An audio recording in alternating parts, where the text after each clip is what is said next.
Instead of telling you what I think you should be doing or how you could be better, I thought, well, let me just speak from the heart, speak from my gut, and really not have anything prepared, but just tell you what's worked for me.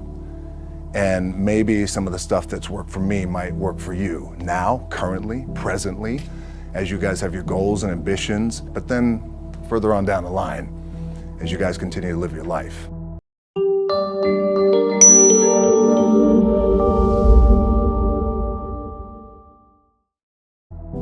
This idea and this notion that you could be anything you want, you can accomplish anything you want, right? We hear that. You've heard that from the time you were little boys.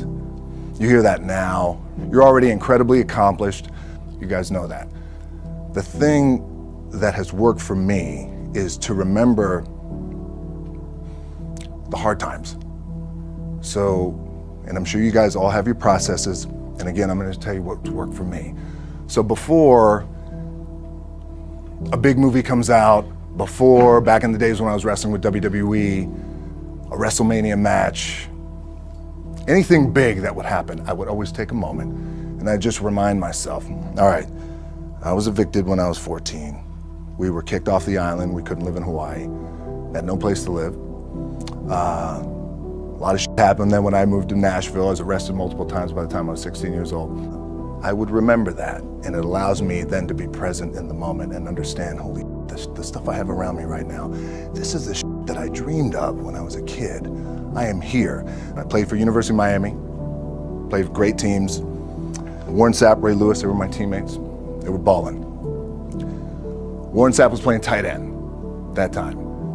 I was starting defensive tackle. Yeah, they moved him over to D-line. And he looked at me, he's like, yo, dude, I'm gonna take your spot. And I said, you ain't taking my spot. He said, I'm gonna take your spot. I said, no, you ain't. We battled, and he took my spot. Now you can imagine how that with me, because there goes my opportunity. He went in, switched to defensive tackle, lit the world on fire. Well, what that did, it crushed me, it crushed my dreams. I had a piss poor senior year, zero production, no NFL, no combine invite, nothing. Finally went to the CFL. Calgary Stampeders, making $250 a week Canadian. Now, I had to send that home to my wife at that time. Had no money. So I remember that. When I got cut from Canada, my dad in his pickup truck came down 4 o'clock in the morning, picked me up in Miami from Tampa. We lived in a little apartment in Tampa. He drove down in his little pickup truck to Miami to get me when I was cut from the CFL. And I thought, well, I leave home like you guys left home. I'm ready to tackle the world, to get after it, achieve my dreams and goals. Crushed by 22, 23 years old. Now I got to move back in with my mom and dad.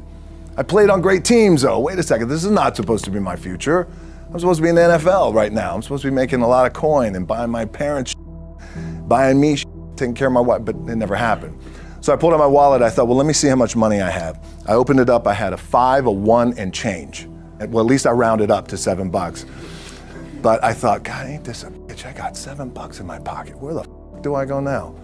What do I do? I can't go back to CFL. The point comes where you hear that voice, the big run's over. Like, you're done, right? So I heard that voice. So as Coach was saying, man, I hold on to that. I'm telling you, my back is up against this mother.